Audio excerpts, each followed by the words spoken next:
Hey everybody, it's Jason from the Texas Gun Vault, and I'm coming to you with episode 4 of the Texas Gun Vault Question of the Week. This is actually quickly becoming one of my favorite weekly segments to make and film, mainly because I get to interact with so many people that watch my channel. I get so many votes. I really wish I had this many thumbs up on my videos and people interacting in my videos that interact with the poll questions. And it's really cool because you guys get to interact with me, I get to interact with you, and we kind of get to take a poll and take the temperature of the water of where everyone is on certain aspects of the firearms community, culture, politics, and so forth. This has been a really cool kind of experiment. Well, this week's poll question dealt with the crazy price of ammo and how you guys are deciding to spend your money, if at all, on any firearms related products, and what kind of plays into what your predictions of the future might be, because if you think things are going to calm down, well, maybe you're not spending as much now, or if you think it's going to get worse, maybe you are. So who knows? Let's find out the results. So the poll question was, with the political climate being what it is and the high price of everything firearms related, what are you spending your money on, if anything, and why? And so with 10% of the vote, people said ammo. 13% firearms. I'm buying all the guns I think will be banned. With 12% of the vote, magazines. They are still cheap and are the objects of future bans. And then with 43%, a combination, hedging my bets and buying it all while I can. And then with 23%, absolutely nothing. I buy low and sell high. I will not panic. Well, I gotta say, these results are kind of what I was gonna predict. And although I don't vote in these poll questions, I would have voted for the one that got the most. A combination, hedging my bets and buying it all while I can. That's kind of my thing, because I look at the future of gun rights as honestly being a little bit pessimistic. Now, I know some people want, constant cheerleaders on here on YouTube. Well, I don't think the sky is falling, and I don't think the Second Amendment is going to be completely eroded and destroyed in the next 2 or 4 years. I definitely think we have an uphill battle. And while we might stop more legislation just because the battle is going to be raging politically, and I mean that, kind of metaphorically, not physically, but, the battles of the courtrooms and in the legislatures and, campaigning and that kind of stuff. Even if we stop legislation from passing because the heat is kind of up, people are still going to be buying in record numbers. So I'm a little bit pessimistic about the future. I believe some of the commenters are pretty optimistic about the future. But so these results don't surprise me too much. The one that honestly surprises me the most is ammunition. I know a few people in my personal life which actually have a pretty good, I'm going to use the word stockpile, but stockpile to the mainstream media is like, a box of ammo. But here in Texas, a stockpile is 10,000 rounds. And maybe that's just a good start here in Texas. But you guys know what I'm saying. I know some people that have a lot of ammunition that are still buying ammunition at the inflated prices. And they're posting every day on social media about where they're getting the best deals, which the best deals are like $1 a round. And I'm just not going to personally pay that, because I think that the price of ammo is artificially inflated. There is no reason why the price should be that much when other things like magazines right now are so low. It doesn't make any sense.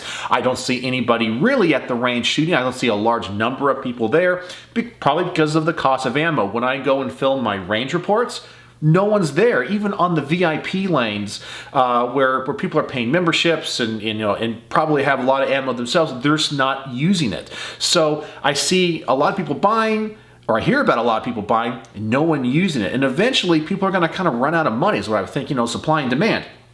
So that one really kind of surprised me. The firearms, I totally get. The magazines, I thought would be actually a little bit higher. Personally, I think mags are the way to go, because I'm just going by personal experience. I remember back in 2013 when we had the big firearm incident in Connecticut. I think we all know where I'm talking about. I think it was actually in 2012, December, but the panic really set in 2013. We had the Obama administration.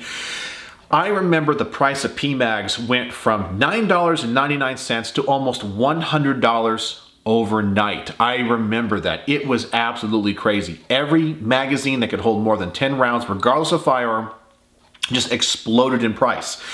And in many ways, you can have one firearm, but if you're limited on magazines, those parts are going to wear out before the firearms are. So I think personally, magazines should be a little bit higher, because those are really going to be the ones, I think, when it comes to investment in a potential ban situation, those are the ones that are either going to retain their value or definitely increase in value at a higher percentage, more than ammunition, which of course you can only use one time. And firearms themselves. Firearms, I think, will always go up, but the magazines in a post-ban situation are going to skyrocket. And right now, I think that they're undervalued. As I said, I can go and get PMags right now at pretty much any gun store around here. They're fully stocked at $10, $11 a piece for like the Gen 2 non-windowed ones. If you get some aftermarket ones, they're just as cheap. Glock mags are not that expensive right now. They're in the $30 range, and so many guns take mags besides Glocks. So I've been probably buying more magazines than anything else. But the one that got the most, of course, was combination hedging your bets. As I said, this is the one where I'm kind of in the camp of. You guys know the projects I've been working on, my HK-USC to UMP conversion. I've even contacted my FFL that I've worked with before, and I've given him a small list of guns that I really, really want to get. And if he can track them down, I want to have, and I'll buy them immediately.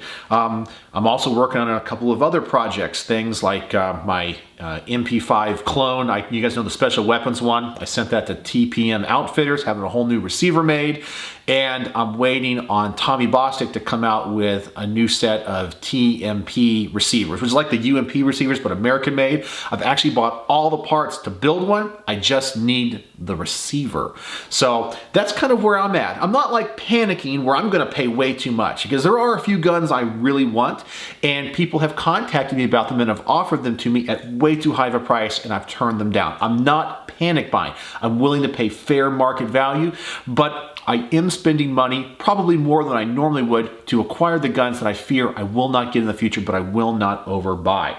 And then 23% of people said absolutely nothing. Now, these are the people that I think may win in the long run. Now, as I mentioned, I am pessimistic about the future of firearms right in the short term, just because of who's in Congress. And usually this kind of stuff passes early in sessions, because by the time elections roll around, everyone's already forgotten what happened in the first 100 days of that particular session. 2 years have elapsed and the anger has kind of died down. But there is a large chance, based off of just what's happened in the past 10 to 15 years, where nothing really has happened in firearms legislation at the federal level. Well, if nothing really happens, everything kind of stays calm, all the prices are going to come down, and then the people that are not spending money now will have more value with their buying dollar if they want particular guns and ammunition. And I really think that once people start sitting on this ammo for a while, things calm down, ammo starts becoming really available in stores, potentially there could be a surplus of ammunition, driving the cost of ammunition down to just pennies on the dollar. I mean, I know that typically 9mm is like 19 cents a round. I could see in the future, if nothing really happens and the supply catches up to demand and people are sitting on all this ammunition, I could see ammo getting down, or 9mm getting down to 10 cents a round. And that's the truth. It can happen. And so the people holding off might be the winners in this whole thing. But of course, regardless, if you're on my side, which is I think stuff could be banned, or if you're on the other side, you think nothing's going to happen, it's a gamble. It's always a gamble. You're kind of like playing the stock market here, and you hedge your bets. But let's get to the top-rated comments for this week. Now that I've given a little bit of my commentary. The top-rated comment comes from Daddy Warbucks, who says, "I'm buying everything I can and stacking it all to the rafters. Thanks to my government's help, I have spent almost $18,000 in the last year on guns and ammo and equipment. Monday, I go in to get 3 more guns, Smith & Wesson 9mm subcompact 22, revolver for the boy, and an AR to add to the collection. I'm not around, and I got a family, and I will protect at all costs. Stay safe, stay frosty." And that got 15 thumbs up, and obviously a lot of people agree with that sentiment. Now, spending that kind of money might be out of the realm of possibility for a lot of people, but if you can afford that and that's the way you want to spend your money, more power to you. And I think a lot of people would be jealous of that. All right, our second comment comes from 69 Deputy. He says, realistically, you should already have a good supply of guns and ammo on hand and not wait for panics to start buying. I completely agree with this comment. And I know that sometimes when all this stuff is going on, I kind of feel that fire burns in me to panic buy. Go, I got to get this now. I got to get this now. And then I have to go and look at my gun safe and go, I'm pretty blessed. I'm pretty set when it comes to firearms and magazines. Yes, there's always something I can want. And sometimes you got to take a step back and go, well, depending on your situation or your level of interest in the firearms community, you have to realize that your guns, your Glocks, your Smith & Wessons, your revolvers, that stuff's going to last longer than you if properly maintained. You'll be able to pass that down to the next generation. It's not like it's going to wear out or anything. You can replace springs and parts and all that kind of stuff. No problem whatsoever. So sometimes it's easy to want to panic buy, to think, I won't be able to get this in the future. But from a practical standpoint, what he says is right. You should already have and had been preparing. And I hope that in the future, next few years, if things calm down, that if the prices come down and you're in a situation that you can buy, you'll remember this time right now and begin to buy then. So a lot of times I will wait for the good prices, the good deals, and sometimes it is really, really hard to do so. So who knows, maybe in 5 years we'll be in the middle of a lull when it comes to buying, and the nation will be very politically stable, not a lot of anti-gun legislation being pushed and all that kind of stuff. Prices will come down. That is the time to buy. All right, our next comment, I have it all marked here. Let me go down to it. Comes from James Fezel, or Feasel, I'm not sure how to pronounce it. It says, I won't panic. The pendulum always swings back the other way. That being said, I did buy a Benelli M4 because if anything gets banned, it will be the imports, and the M4 has been a dream gun of mine for about 10 years. I saw a good deal and pounced on it. And to me, that's a very logical approach. So you're kind of hedging your bets, but you kind of have your feet in both camps. He's like, I'm not going to go out and buy 10,000 rounds of ammo. I'm not going to go out there and buy every gun under the sun. He looks at the practicality of what can be done without the need of Congress, which be things through like executive orders. And we've already talked about on this channel the possibility of import bans. That can be done through just an executive action or order through the president, because he has the ability to handle that kind of stuff when it comes to the importation. He can't ban through executive action domestic production, but importation he can. It just falls under that aspect of foreign relations that the executive branch has a little bit more power than any other branch with. So I think that's a very logical approach, especially if you got the M4 for a good deal, and I sure hope that you did. All right, our next comment comes from Knife Tex once again. I think he made the list for the second week in a row, and he says, I haven't bought anything since 2019. So he's obviously in the camp of wanting to make sure that he's going to buy low and sell high. Well, he might not even sell at all, but he's just going to buy low.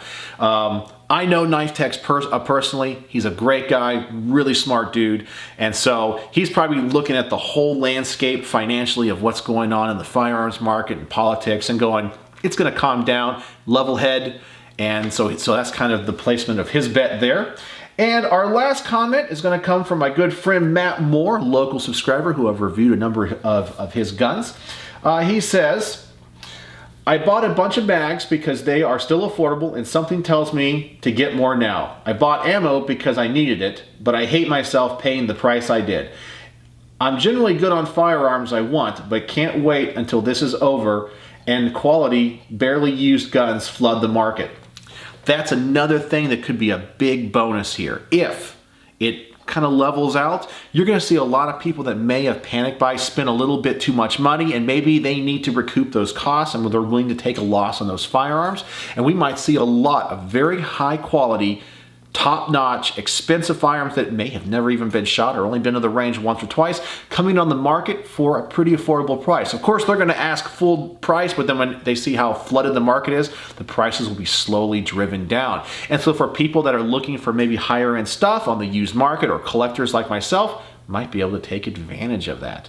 So there you go. So that is The Texas Gun Vault question of the week number 4. Where are you spending your money in these crazy, crazy panic times? Really interesting to kind of, I said, kind of test the water and, kind of put your thumb on the temperature and kind of figure out where everyone is.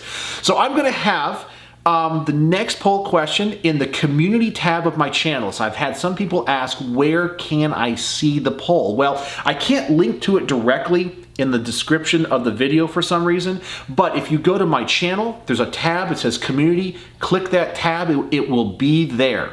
And I will have the poll question released at the same time that I release this video, and you can see what next week's question is. And I want to thank you all for liking the post, participating in the poll question, and of course commenting and liking and thumbs upping or down the comments that you like from my fellow viewers, so we can get those top rated comments and all the interactions that you guys have. It's absolutely a lot of fun to have this interaction, and that's one of the strengths of the firearms community, that we always come together. And I don't really think when it comes to the firearms community, I've really had any bad experiences with many people. Yeah, I got some trolls on my channel, but who cares? They're just fun. I know they're gonna dislike every video that I make. Perfectly fine with me.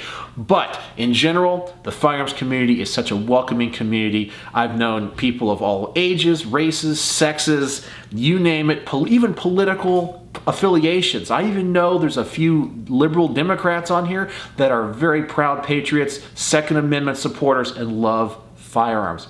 I keep telling this to everybody, the Second Amendment and firearms is a right of everybody, regardless of who you are, what you believe in. It doesn't matter. It is a universal right. So there you go. So thank you all again for participating in the poll question of the week. I look forward to seeing your results next week. So go check my community tab and see what, I guess, question number 5 is. So thanks again for participating. And as always, thanks for watching.